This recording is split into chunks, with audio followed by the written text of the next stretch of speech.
So what it is that builds attachment, which is exactly what every child needs, is proximity and frequency. And it's the things like eye to eye, face to face, skin to skin. Everything that allows that, and if it's quantifiable, the more the better.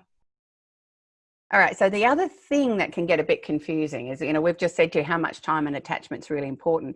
However, babies also need to have kind of space to be them too. So that tuning into our babies as to, we can be too much in their face. And this is what makes it really a bit confusing. I want parents to get used to the fact that popping a baby on the floor, as long as you haven't got anything to tread on it, and with you having a cup of tea nearby, can actually be okay too. They'll tell you if they're happy and they'll tell you if they've had enough, but quite often they kind of need a bit of like, let me just check what's going on. Oh God, what's that in my face, And so they do their own little exploring.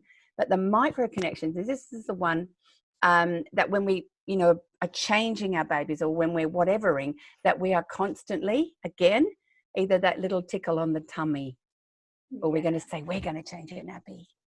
You ready? It's the communicating, and as though they can understand us is good. But the bit as we get a little bit older it's the gentle, tiny gestures that we build into our day that keep filling up what I call the love cup.